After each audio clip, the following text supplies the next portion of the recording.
कृष्ण के न्याय के हिसाब से ये सृष्टि चलती तो बहुत अच्छा था। आज के हमारे कानून में अच्छा न्याय नहीं मिलता। हमारे भारत में न्याय नहीं है, क्यों? सही बताओ, हमारे भारत में न्याय है कि अन्याय है? हमारे देश का कानून अंधा है। आप लोग अंधे हैं कि आंख वाले हैं? आंख वाले लोगों को न्याय कौन दे रहा है? अंधा आदमी न्याय दे रहा है, अंधा कानून। आंख वाले को रास्ता कौन बता रहा है? अंधा कानून। अब मुझे ये बताओ कि अंधा कानून क्यों भाई? आंख वाला कानून चाहिए कि अंधा? तो कानून की आंखें काहे फूट गईं? किसने फोड़ दी? क्यों भैया, ये कानून की आंखें फोड़ किसने दी? कहते ना कानून अंधा है, तो किसने फोड़ दी आंखें? बोलो मेरी मां, कानून की आंखें फोड़ी किसने? चलो बताओ, किसने फोड़ी? नेताओं ने फोड़ दी। कानून की आंखें किसने फोड़ी? नेताओं ने फोड़ दी और अंधा कानून बना दिया। अंधा आदमी आंख वाले को रास्ता दिखा रहा। धृतराष्ट्र का शासन चल रहा है।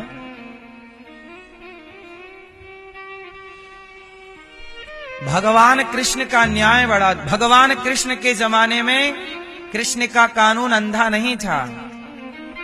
राम का कानून अंधा नहीं था, पर आजाद भारत का कानून अंधा है।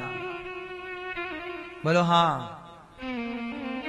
इसलिए कहता हूं, अंधा कानून ना हो। हमारे देश में तो कानून ही भेदभाव पैदा कर रहा है, जातवाद फैला रहा है, ऊंच नीच की बात कर रहा है। हम कह रहे हैं सब एक बराबर है। अच्छा, धर्म ने सबको बांटा है कि कानून ने बांटा है? सच बताओ, बांटा बंटवारा किसने किया? क्यों? जाति सर्टिफिकेट धर्म दे रहा है कि कानून? आपको जाति सर्टिफिकेट कौन बांट रहा है? कौन बांट रहा है?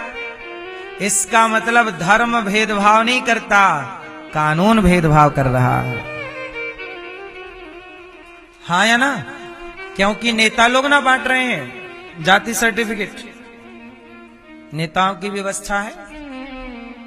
आप कोई भी जॉब करने जाएंगे, आपको जाति सर्टिफिकेट लगता है। बोलो हाँ। और जाति सर्टिफिकेट कौन बना के दे रहा है? कानून। इसका मतलब जातियों का बंटवारा कौन कर रहा है? ऊंच नीच कौन कर रहा है?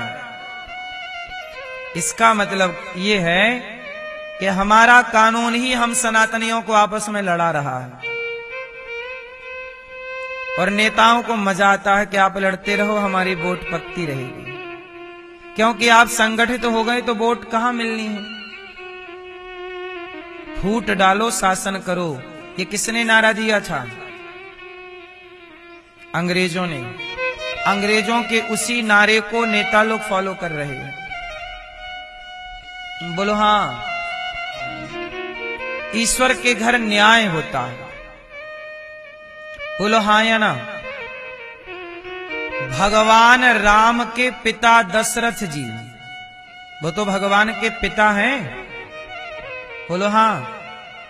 लेकिन राम के पिता दशरथ जी ने जब श्रवण कुमार को मारा और श्रवण कुमार के माँ बाप तड़प तड़प के मरे, तो शाप क्या मिला कि जैसे हम तड़प तड़प के मर रहे हैं, दशरथ जी आपको भी तड़प तड़प के मरना पड़ेगा। और देखो ईश्वर का न्याय, दशरथ जी को भी तड़प तड़प के मरना पड़ा।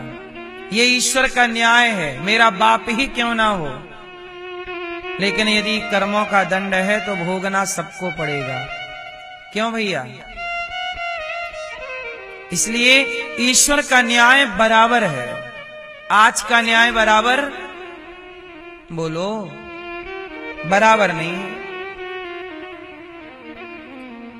आपके पास पैसे हैं तो आपको आपकी गलती है तो भी आप छूट जाएंगे, और पैसे नहीं हैं तो आपकी बिल्कुल गलती नहीं है तो भी आपको जेल में डाल दिया जाएगा अपराधी कह के। बोलो हाँ।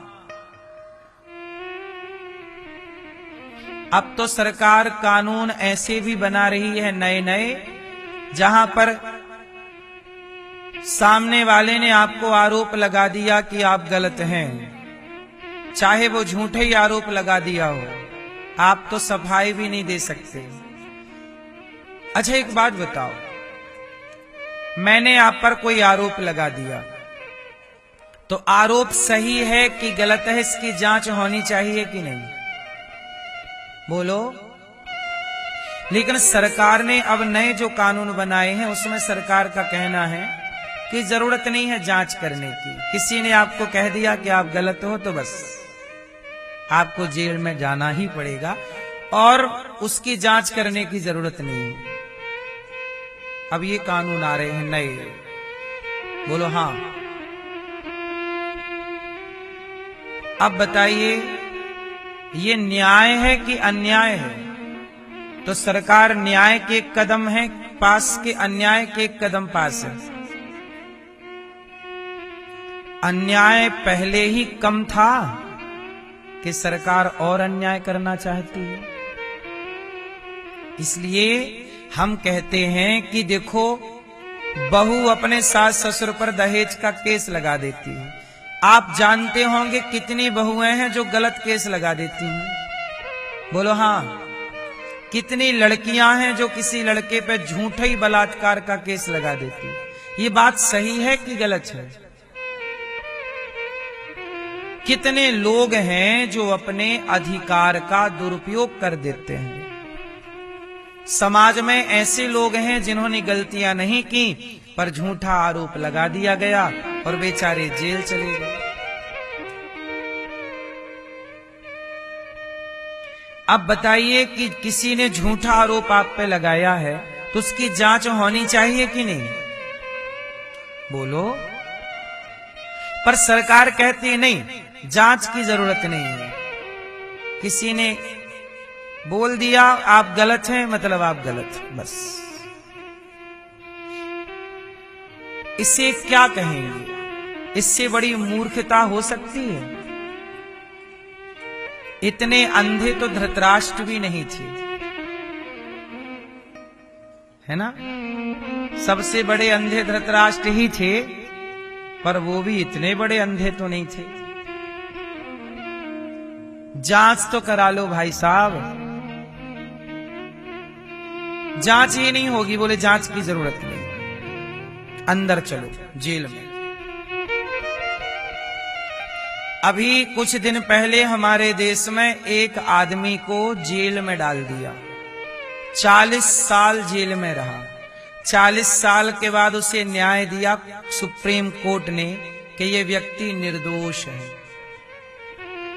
40 साल बाद न्याय क्या मिला? निर्दोष है। और आरोप क्या था? 100 रुपए की धोखाधड़ी।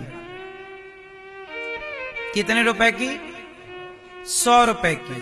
वो राज परिवहन बस नहीं चलती थी सरकारी, पहले सरकारी बस, उस सरकारी बस का कंडक्टर था। 100 रुपए क्या उस पे घूस लेने का या टिकट ना काटकर चढ़ा लेने का यात्री को आरोप था। उस 100 रुपए के केस में 40 साल लग गए न्याय देने में। और न्याय जब मिला तो क्या मिला कि ये आदमी निर्दोष था। इसने कोई ऐसी बात कही नहीं, किसी ने झूठा ही आरोप लगा दिया। तो किसी के झूठा कहने से सरकार ने जांच नहीं की कि वो सही बोल रहा कि गलत। वो जेल में 40 साल। अब बताइए ये न्याय है? ये है नेताओं का न्याय?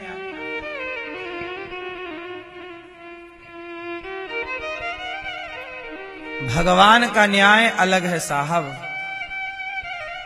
अरे उसने आरोप लगाया तो एक बार आरोप की भी तो जांच हो कि सही है कि गलत। और चलो 1 महीना 2 महीने में न्याय मिल जाए, 1 साल के अंदर न्याय मिल जाए, लेकिन न्याय 40 साल। अब वो 40 साल जेल में रहा, अब उस 40 साल में तो उसकी जिंदगी खत्म हो गई ना, होगी खत्म कि नहीं? समाज में बदनामी हुई कि इसका बाप जेल में है, इसका पति जेल में है, इसका बेटा, जिसका भाई, जिसका पति, जिसका पिता जेल में होता है, समाज में उसे अच्छा कहां कहा जाता है?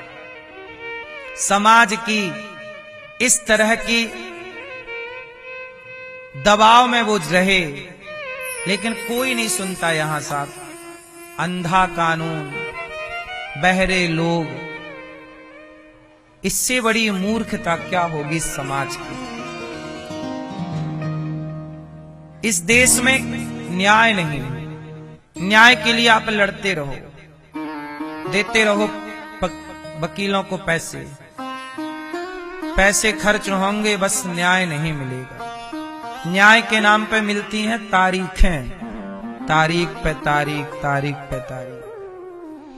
तारीख क्यों मिलती है हमारे यहां? क्योंकि तारीखों पे हमारे यहां ना एडवोकेटों की फीस चलती है। जल्दी न्याय हो जाएगा तो एडवोकेट को पैसा कौन देगा? इसलिए लंबा लटकाते हैं केस, ताकि जितना लंबा रहेगा हर बार में 1000, 2000, 5000 चित्त हैं। समझ रहे हैं लेवल भ्रष्टाचार का?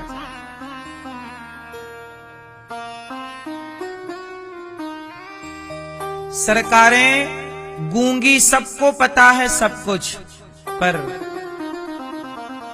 अंधेर नगरी चौपट राजा, टके शेर भाजी ठके शेर खाजा। ये पढ़ा था, देखने को मिल रहा है। थी अंधेर नगरी थानबूज राजा, टके शेर भाजी टके शेर खाजा। अंधेर नगरी और चौपट, चौपट राजा। ऐसा है न्याय इस देश का। क्या कहें, किससे कहें? उम्मीदें भी तो अब नहीं है अब किसी से। जिनसे उम्मीदें थी वही ऐसे कानून ले आए, कह रहे हैं कि अब जांच ही नहीं होगी, तुम आरोप किसी ने लगाया सीधे अंदर जाओ, कोई जांच की जरूरत नहीं।